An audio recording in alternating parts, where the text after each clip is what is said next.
আসসালামু আলাইকুম।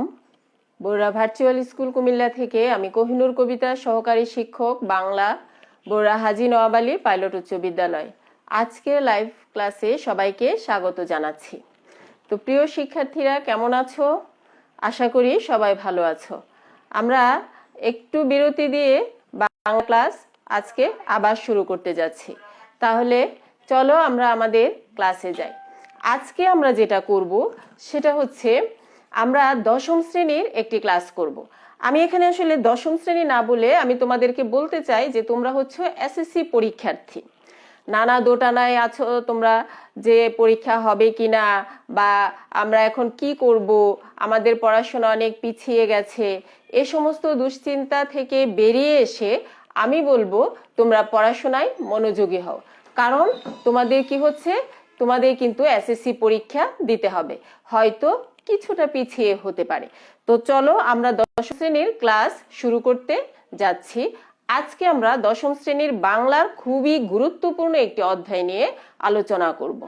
এই অধ্যায়টি দশম শ্রেণীর শিক্ষার্থীদের এবং নবম শ্রেণীর শিক্ষার্থীদের জন্য খুবই গুরুত্বপূর্ণ, এবং এই অধ্যায়টি নিয়ে তারা বেশ চিন্তিত থাকে যে এটা থেকে তাদের কাছে কঠিন মনে হয়। তো আমি বলবো যে আজকে যদি পড়ো তাহলে তোমাদের কাছে যেই ভীতিটা আছে এই ভীতিটা কেটে যাবে। তাহলে আমি বলছি যে আজকে আমরা যেটা পড়বো এটা হচ্ছে আমাদের নবম দশম শ্রেণীর বাংলা ব্যাকরণ বইয়ের যেই তৃতীয় অধ্যায়ের আমাদের নবম পরিচ্ছেদের যে অধ্যায়টা আছে সেটা হচ্ছে কৃত প্রত্যয়ের বিস্তারিত আলোচনা। তো এই অধ্যায়টা নিয়ে আমাদের ছেলে মেয়েদের যে ভীতি কাজ করে, আজকে আমি আশা করি আজকের ক্লাসটির পরে তোমাদের সেই ভীতিটা কেটে যাবে। তো দশম শ্রেণীর শিক্ষার্থীরা, তোমরা পুরো দমে নতুন উদ্যমে এসএসসি পরীক্ষা হয়ে তোমাদের পড়াশোনা শুরু করে দাও আজকে থেকে, এখন থেকেই। তো আমি ক্লাসটিতে যাওয়ার আগে ষষ্ঠ থেকে নবম শ্রেণীর বিষয়ে একটু বলে নিচ্ছি। যারা ষষ্ঠ থেকে নবম শ্রেণীতে আছো তোমরা কিন্তু তোমাদের অ্যাসাইনমেন্ট নিয়ে ব্যস্ত। তোমরা আজকে বা আগামীকাল বা পরশু তোমরা এই সপ্তাহের তৃতীয় সপ্তাহের অ্যাসাইনমেন্ট জমা দিবে এবং চতুর্থ সপ্তাহের অ্যাসাইনমেন্ট পেয়ে যাবে। তো প্রিয় শিক্ষার্থীরা, তোমরা কিন্তু এই যে ষষ্ঠ থেকে নবম শ্রেণীর শিক্ষার্থীদের অবগতির জন্য বলছি, তোমরা কিন্তু অ্যাসাইনমেন্ট জমা দিয়ে এটা ভেবো না যে আমাদের পড়া শেষ, আমরা আমাদের বইগুলো কি করব, হয় ফেলে দিব বা আমরা এগুলাকে হারিয়ে ফেলবো বা বিক্রি করে দিব, এ ধরনের কোনো চিন্তাই যেন তোমরা না করো। কারণ এই বইগুলো সংরক্ষণ করতে হবে আগামী বছরের জন্য। তো তোমরা বাকি তথ্য তোমাদের স্কুলে গেলে সেটা পেয়ে যাবে। আমি শুধু বলে দিচ্ছি যে এই বইগুলো কিন্তু তোমরা নষ্ট করতে পারবে না, বইগুলো সংরক্ষণে রাখবে। তো চলো আমাদের এসএসসি পরীক্ষার্থী, আমরা আমাদের আজকের পাঠে চলে যাই। আজকে আমরা পড়ব কৃত প্রত্যয়ের বিস্তারিত আলোচনা। কৃত প্রত্যয় পড়ার আগে আজকে আমরা তিনটা জিনিস জেনে নিব।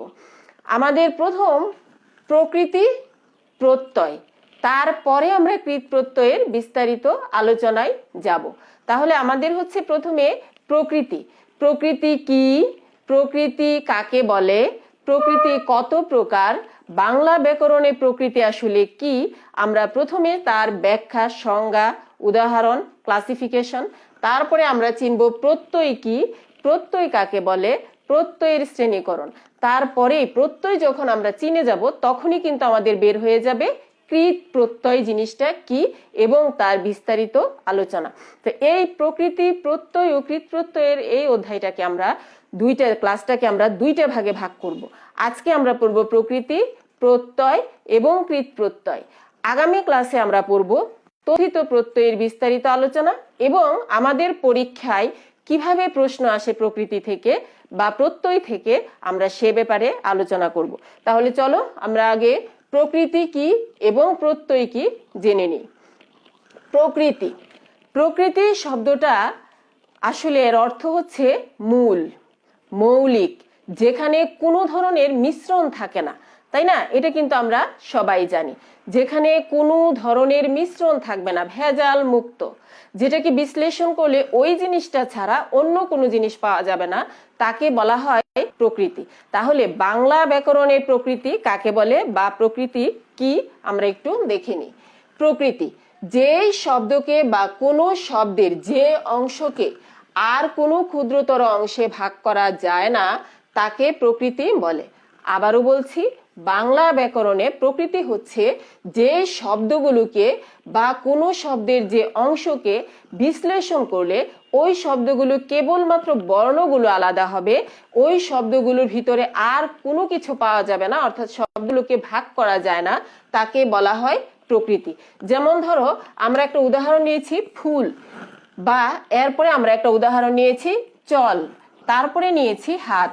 এই যে শব্দগুলোকে যদি আমরা বিশ্লেষণ করি, ফুল যদি আমরা বিশ্লেষণ করি, ফ, তারপরে ওকার, তারপরে আছে ল, এখানে আমরা কি দেখতে পাচ্ছি?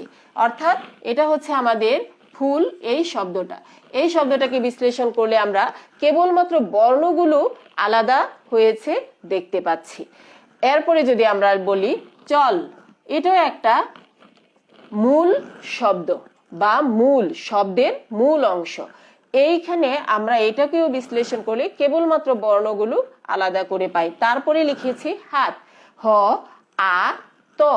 এভাবে আমরা দেখতে পাচ্ছি যে আমরা যে শব্দগুলোকে বিশ্লেষণ করলে ওই শব্দগুলো ব্যতীত আর কোনো উপাদান পাওয়া যায় না তাকে বলা হয় প্রকৃতি। তাহলে আমরা প্রকৃতি জানলাম, আমরা প্রকৃতির কিছু উদাহরণ দেখলাম, যেমন ফুল, হাত, পা, এ ধরনের যে শব্দগুলো আছে। ক্রিয়াবাচক কিছু শব্দ আছে, যা, খা, চল, পর, কর। এই যে শব্দগুলো, এগুলোকে বিশ্লেষণ করলে কেবলমাত্র বর্ণগুলো আলাদা হয়, কিন্তু শব্দের ভিতরে শব্দ তৈরির যে আরো উপাদান আছে সেগুলো পাওয়া যায় না, তাকে বলা হয় প্রকৃতি। তাহলে প্রিয় শিক্ষার্থীরা, আমরা প্রকৃতি কাকে বলে এবং প্রকৃতি কি, মানে প্রকৃতির উদাহরণগুলো জানলাম। এবার আমরা দেখব প্রকৃতি কয় প্রকার। প্রকৃতি দুই প্রকার, একটা হচ্ছে নাম প্রকৃতি আর একটা ক্রিয়া প্রকৃতি। তাহলে প্রকৃতি কয় প্রকার? প্রকৃতি দুই প্রকার, একটা হচ্ছে নাম প্রকৃতি আর একটা হচ্ছে ক্রিয়া প্রকৃতি। এখন নাম প্রকৃতি কি, ক্রিয়া প্রকৃতি কি? নাম প্রকৃতি যে শব্দগুলো, নামবাচক যে শব্দগুলো আছে তাকে বলা হয়, অর্থাৎ নামবাচক যে শব্দগুলো যেগুলোকে বিশ্লেষণ করলে আর কোনো কিছু পাওয়া যায় না তাকে বলা হয় নাম প্রকৃতি। আবারও বলছি, নামবাচক যে শব্দগুলো আছে, নামবাচক যে শব্দগুলোকে বিশ্লেষণ করলে ওই শব্দ ব্যতীত শব্দ তৈরির আর কোনো উপাদান পাওয়া যাবে না তাকে বলা হয় নাম প্রকৃতি। যেমন ধরো, আমরা ফুল লিখেছি, এখানে ফুল হচ্ছে একটা নাম প্রকৃতি। আমরা এখানে হাত লিখেছি, হাত হচ্ছে একটা নাম প্রকৃতি। কিন্তু আমরা যে চল লিখেছি, এরকম আমরা লিখতে পারি কর, পর, এগুলো কিন্তু নাম প্রকৃতি নয়, এগুলো হচ্ছে আমাদের ক্রিয়া প্রকৃতি। অর্থাৎ ক্রিয়া প্রকৃতি হচ্ছে ক্রিয়াবাচক শব্দগুলো, অর্থাৎ যেই শব্দগুলোকে আমরা বিভিন্ন কাজ করার ক্ষেত্রে ব্যবহার করি, সেই শব্দগুলোর যে মূল অংশ আছে তাকে বলা হয় ক্রিয়া প্রকৃতি। তাহলে আমরা কি জানলাম? আমরা জানলাম প্রকৃতি মানে হচ্ছে মূল অংশ, অর্থাৎ শব্দের মূল অংশ যে শব্দগুলোকে বিশ্লেষণ করলে ওই শব্দ ব্যতীত শব্দ তৈরির অন্য কোনো উপাদান পাওয়া যায় না তাকে বলা হয় প্রকৃতি। এই প্রকৃতির উদাহরণ হিসেবে আমরা নিয়েছি ফুল, চল, হাত, এরকম অসংখ্য হতে পারে। এভাবে আমরা এই প্রকৃতিকে দুইটা শ্রেণীতে ভাগ করেছি, একটা হচ্ছে নাম প্রকৃতি আর একটা হচ্ছে ক্রিয়া প্রকৃতি। নাম প্রকৃতি কাকে বলা হয়? নামবাচক শব্দগুলো, অর্থাৎ ক্রিয়াবাচক শব্দের গুলো বাদ দিয়ে নামবাচক যে শব্দগুলো আছে যেগুলোকে বিশ্লেষণ করলে আর কোনো শব্দ পাওয়া যায় না, নামবাচক ওই শব্দগুলোকে বলা হয় নাম প্রকৃতি। এবং ক্রিয়াবাচক যে শব্দগুলোর মূল, অর্থাৎ যেগুলোকে বিশ্লেষণ করলে ক্রিয়াবাচক মূলটা পাওয়া যায় তাকে বলা হয় ক্রিয়া প্রকৃতি। এই ক্রিয়া প্রকৃতির কিন্তু আরো একটা নাম আছে, তোমাদেরকে কিন্তু আমি পড়িয়েছি, সেটা হচ্ছে ধাতু। ক্রিয়া, মূল অথবা ক্রিয়া প্রকৃতি অথবা ধাতু। তাহলে আমরা কি পেলাম? প্রকৃতি জানলাম, প্রকৃতির উদাহরণ জানলাম, প্রকৃতির শ্রেণীকরণ জানলাম, নাম প্রকৃতি এবং ক্রিয়া প্রকৃতি। এখন আমাদের আলোচনার বিষয় কিন্তু, আমাদের পাঠ্য বিষয় কিন্তু কৃত প্রত্যয়ের আলোচনা। আমরা যখন ক্রিয়া প্রকৃতি পড়তে যাব, সেই ক্রিয়া প্রকৃতির সাথে আমরা যে সমস্ত জিনিসগুলো যোগ করব সেই জিনিসটাই হচ্ছে আমাদের কৃত প্রত্যয়। তাহলে চলো এবার আমরা চলে যাই প্রত্যয় কি জিনিস সেটা জানার জন্য। আমরা প্রত্যয়ের কথা বলেছি, আজকে আমরা পড়ছি প্রকৃতি ও প্রত্যয়। তাহলে আমরা এতক্ষণ প্রকৃতির উদাহরণ, প্রকৃতির শ্রেণীকরণ জানলাম। এখন আমরা দেখব প্রত্যয় কাকে বলে। প্রথমত প্রত্যয় হচ্ছে শব্দ গঠনের একটা উপাদান। যেমন ধরো শব্দ গঠনের উপাদান আমরা আগেই বলেছি, সন্ধির মাধ্যমে শব্দ তৈরি হয়, সমাসের মাধ্যমে শব্দ তৈরি হয়, উপসর্গের মাধ্যমে শব্দ তৈরি হয়। এভাবে আমরা প্রত্যয়ের মাধ্যমেও শব্দ তৈরি হয়। এই যে প্রত্যয় শব্দ তৈরির একটা উপাদান, সেটাকে যদি আমরা সংজ্ঞা আকারে নিই তাহলে দেখব শব্দ গঠনের উদ্দেশ্যে প্রকৃতির পরে যে শব্দাংশ যুক্ত হয় তাকে প্রত্যয় বলে। তাহলে আমরা কি পেলাম?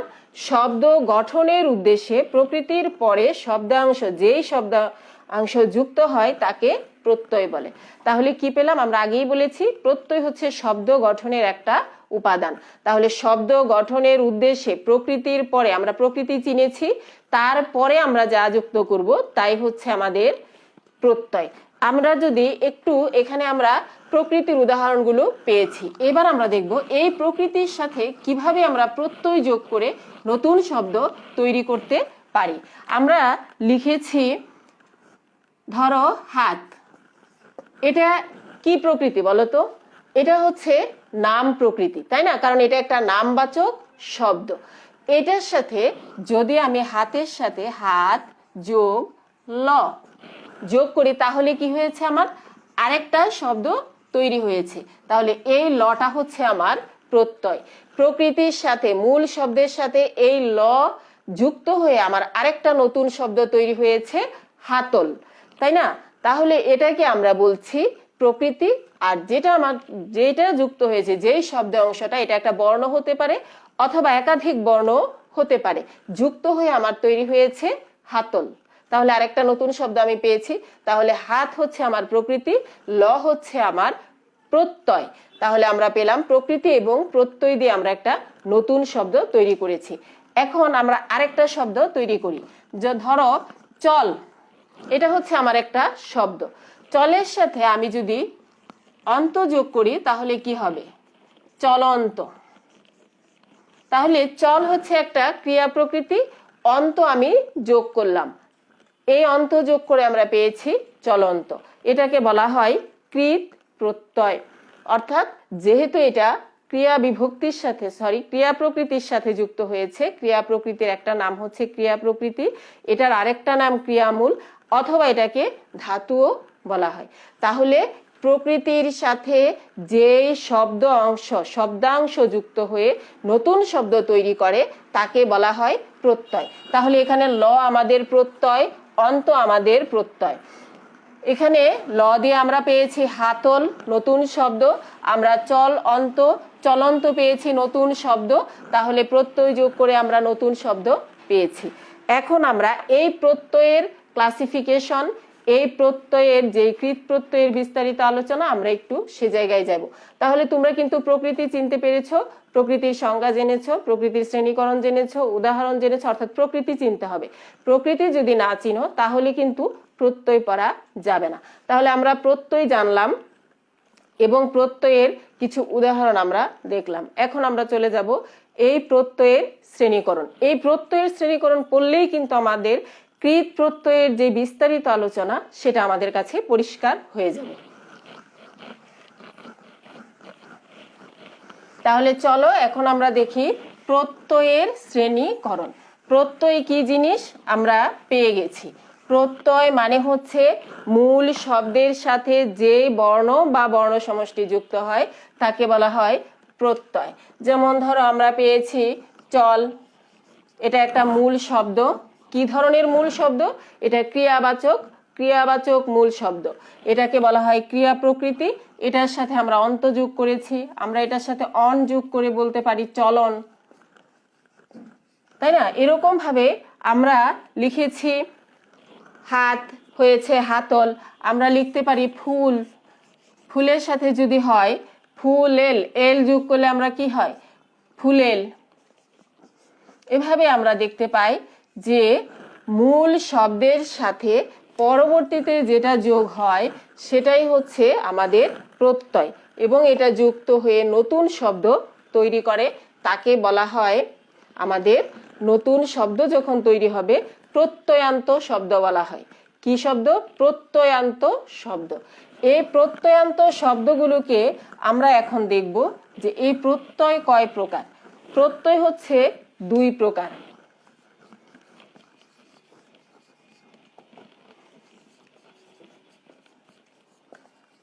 প্রত্যয় দুই প্রকার। একটা কৃত প্রত্যয়, যেটা আমরা কৃত প্রত্যয়ের বিস্তারিত আলোচনা হিসেবে আমাদের নবম দশম শ্রেণীর তৃতীয় অধ্যায়ে নবম পরিচ্ছেদে যেটা আছে, যেটা নিয়ে আমাদের ছেলেমেয়েরা বেশি ঘাবড়ে যায়, সে অধ্যায়ে কিন্তু এখন আমরা চলে আসছি। এতক্ষণ আমরা ছিলাম প্রকৃতি চিনলাম, প্রকৃতি না চিনলে আমরা প্রত্যয় যোগ করতে পারবো না। আর এই প্রত্যয় আমরা যদি বিস্তারিত আলোচনা করতে যাই তাহলে আমাদের প্রকৃতি লাগবে, প্রত্যয় চিনতে হবে। তাহলে আমরা প্রকৃতি চিনেছি, প্রত্যয় চিনেছি, এই প্রত্যয়ের শ্রেণীকরণ বের করলেই আমাদের কৃত প্রত্যয়ের বিস্তারিত আলোচনা বের হয়ে যাবে। তাহলে আমরা এখানে পাই কৃত প্রত্যয়, আরেকটা হচ্ছে তদ্ধিত প্রত্যয়।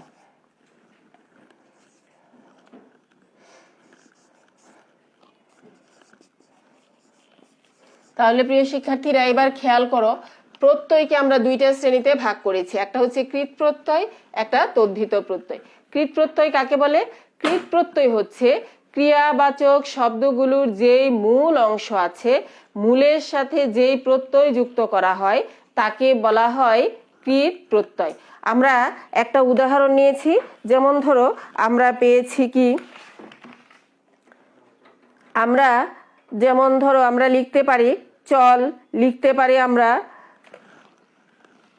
চলের সাথে আমরা অন্য আরো কোনো উদাহরণ দিতে পারি, যেমন ধরো চলন্তটাই যদি আবার আমরা লিখি, তাহলে চল হচ্ছে আমাদের মূল ক্রিয়ার অংশ, অর্থাৎ ক্রিয়া প্রকৃতি, তার সাথে যে প্রত্যয় যোগ হবে তাকে আমরা বলবো কৃত প্রত্যয়। তাহলে এটা হচ্ছে আমাদের কৃত প্রত্যয়। ক্রিয়াবাচক শব্দগুলোর সাথে যেই প্রত্যয় যুক্ত হবে তাকে বলা হয় কৃত প্রত্যয়। ক্রিয়াবাচক শব্দের সাথে যে প্রত্যয় যুক্ত হয় তাকে বলা হয় কৃত প্রত্যয়। তাহলে এখানে আমাদের অন্তটা হচ্ছে কৃত প্রত্যয়। তাহলে অন্তর পরে এটা কি হয়েছে আমাদের? চলন্ত। এই যে একটা নতুন শব্দ তৈরি হলো, এই নতুন শব্দটাকে আমরা বলবো যে এটা কৃদন্ত পদ, অর্থাৎ কৃত প্রত্যয়ের সাথে ক্রিয়া প্রকৃতির সাথে যে প্রত্যয় যুক্ত হয় তাকে বলা হয় কৃত প্রত্যয়।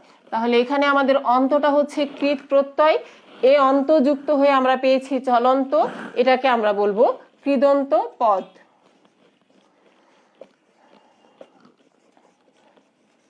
তাহলে আমরা কি জানলাম? আমরা জানলাম যে ক্রিয়া প্রকৃতি বা ক্রিয়ামূল বা ধাতুর সঙ্গে যে প্রত্যয় যুক্ত হয় তাকে বলা হয় কৃত প্রত্যয়। এই কৃত প্রত্যয়ের পরে আমরা যেই শব্দটা, একটা নতুন শব্দ পাবো, এটা ছিল একটা ক্রিয়াবাচক শব্দ, সেই শব্দটা এখানে বিশেষ্য বা বিশেষণ পদ তৈরি হবে নতুন, সেটাকে আমরা বলবো কৃদন্ত পদ।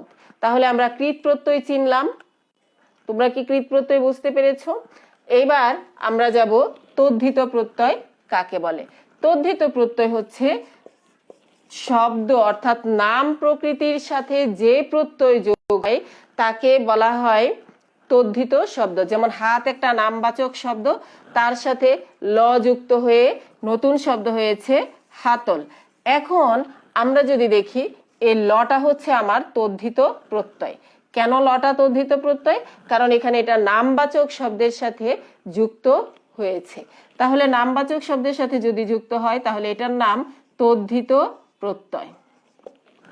এখন এই তদ্ধিত প্রত্যয়টা যুক্ত হয়ে যেই নতুন শব্দটা তৈরি হলো তার নাম হচ্ছে তদ্ধিতান্ত শব্দ।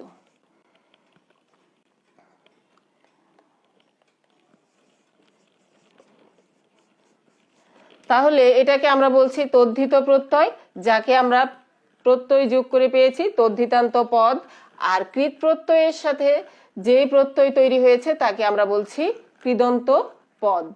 তাহলে আমরা কৃত প্রত্যয় চিনলাম, আমরা তদ্ধিত প্রত্যয় চিনলাম। এইবার আমরা যাব এই কৃত প্রত্যয়ের কিছু আলোচনা আমাদের বইটাতে যেখানে বিস্তারিত আলোচনার কথা বলা হয়েছে সেই কিছু আলোচনা আমরা দেখব। কৃত প্রত্যয় যেটা এখন তোমরা বের করবে তোমাদের বইয়ের 83 পৃষ্ঠায়, এটা হচ্ছে তৃতীয় অধ্যায়ের 9ম পরিচ্ছেদ কৃত প্রত্যয়ের বিস্তারিত আলোচনা। তাহলে কৃত প্রত্যয় তো তোমরা চিনেছো, তাই না? কৃত প্রত্যয় হচ্ছে ক্রিয়া প্রকৃতির সাথে যে প্রত্যয় যুক্ত হয়ে যে নতুন বিশেষ্য বা বিশেষণ পদ ভাবাপন্ন পদ তৈরি করে তাকে বলা হয় কৃত প্রত্যয়। তাহলে আমরা কৃত প্রত্যয় চিনলাম। এখন আমাদের বিষয় হচ্ছে কৃত প্রত্যয়গুলো কি কি এবং কৃত প্রত্যয় গঠনের কিছু উপায়। আসলে প্রত্যয় গঠনের খুব বেশি নিয়ম কিন্তু নেই।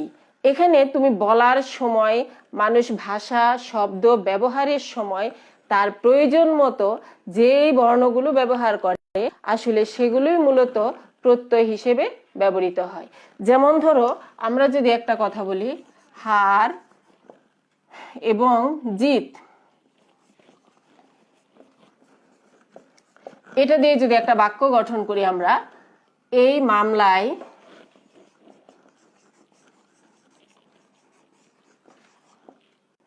তার হার বা জিত হবে, যে কোনো একটা হতে পারে।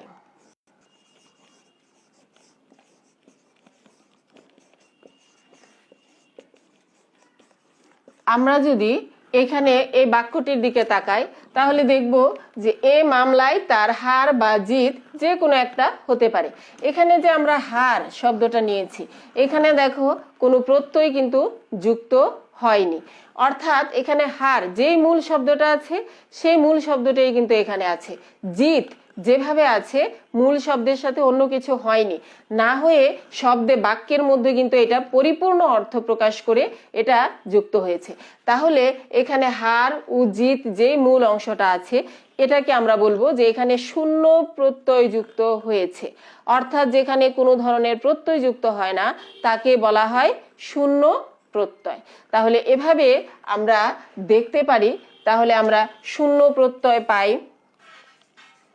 আমরা কখনো দেখতে পাই অযুক্ত হয়, যেমন অযুক্ত হয়ে যদি আমরা বলি যে কিছু কিছু ক্ষেত্রে দ্বিত্ব উচ্চারণ, যেমন সে পরপর অবস্থায় আছে, সে মরমর অবস্থায় আছে, তাহলে মরের সাথে অযুক্ত হয়েছে, তাহলে এই অটা হচ্ছে আমাদের একটা কৃত প্রত্যয়। এবং আমরা যদি দেখি, যেমন ধরো শব্দটা হচ্ছে মর, তার সাথে যদি আমরা উচ্চারণ করি মর মর, অর্থাৎ তার অবস্থা মরমর, একটা অবস্থা বুঝাচ্ছে।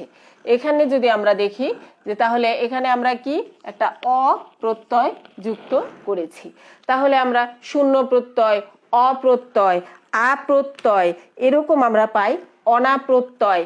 তাহলে তোমরা প্রকৃতি চিনেছ, প্রত্যয় চিনেছ, কিভাবে কৃত প্রত্যয় আসলো সেটা জেনেছ। আর তোমাদের কাজ হবে কৃত প্রত্যয়ের এই যে নিয়মগুলো দেওয়া আছে, এখানে খুব বেশি নিয়ম দেওয়া নাই। এখন তোমরা কিন্তু মানে এই অধ্যায়টা যদি একটু রিডিং পড়ো তাহলে তোমরা কিন্তু প্রত্যয় নির্ণয়ের জায়গাটা ক্লিয়ার হবে।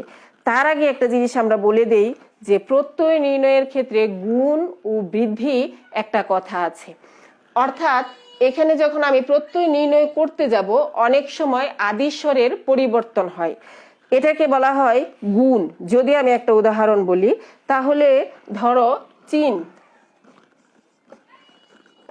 এটার সাথে যদি আমি আ যোগ করি তাহলে হয় এই আটা আমাদের হয়ে যায় চীনা থেকে চেনা, তিনি আমার চেনা জানা, তাই না? এখানে এটাকে বলা হয়, অর্থাৎ আ যোগ হয়ে আটা পরিবর্তন হয়ে এখানে এ হয়ে গেছে। তাহলে এই যে আদিস্বরের পরিবর্তন তাকেই বলা হয় গুণ, এবং কখনো কখনো এটাকে বৃদ্ধি বলা হয়। যেমন এখানে ছিল ই, এটার সাথে আ প্রত্যয় যোগ হয়ে হয়ে গেছে কি এ প্রত্যয়, তাহলে এটাকে বলা হচ্ছে গুণ। অ থেকে আ, ই থেকে ই এবং হ্রস্ব ই এবং দীর্ঘ ই থেকে অনেক সময় হয়ে যায় এ, তারপরে এখানে আ থেকে এ হয়েছে, র থেকে রি থেকে আর হয়, অর হয়, এগুলোকে বলা হয় গুণ, এবং কখনো কখনো এগুলোকে বৃদ্ধি বলা হয়। তাহলে আমরা গুণ চিনলাম, আমরা বৃদ্ধি চিনলাম, আমরা কিছু প্রত্যয় দেখলাম। তোমাদের কাজ হবে এই কৃত প্রত্যয়ের বিষয়টা আরো ভালো করে পড়া। পরবর্তী ক্লাসে আমরা এই কৃত প্রত্যয়ের অর্থাৎ সংস্কৃত কৃত প্রত্যয় নিয়ে একটু আলোচনা করব, তারপরে তদ্ধিত কৃত প্রত্যয় আলোচনা করব, এবং সেই সাথে আমাদের প্রশ্নগুলো কিভাবে আসে, কিভাবে প্রত্যয় নির্ণয় করতে হয়, আমরা সেটাও দেখব। তো শেষ করার আগে আমি আবারও পুরো ক্লাসটা একটু রিভিশন দিচ্ছি, এবং সেই সাথে আরেকটা জিনিস করছি যে প্রত্যয় লেখার সময় বিশেষ করে কৃত প্রত্যয়ের ক্ষেত্রে তোমরা দেখবে একটা রুট, যেখানে তোমরা গণিতের রুট চিহ্ন ব্যবহার করো, সেই চিহ্নটা আমরা দেখতে পাই। এই চিহ্নটা যদি দেওয়া হয় তাহলে ধরো এটা হচ্ছে চল আর এটা হচ্ছে অন্ত। এখন আমরা এটা দেখলেই কিন্তু বুঝতে পারি যে এটা হচ্ছে প্রকৃতি, ক্রিয়া প্রকৃতি। ক্রিয়া প্রকৃতির আরেকটা নাম ক্রিয়া মূল, এটার আরেকটা নাম ধাতু, তাই না? এই হচ্ছে আমাদের প্রত্যয়। আর এটা দিয়ে আমাদের যে শব্দটা তৈরি হয়েছে তাকে আমরা বলছি প্রত্যয়ান্ত শব্দ।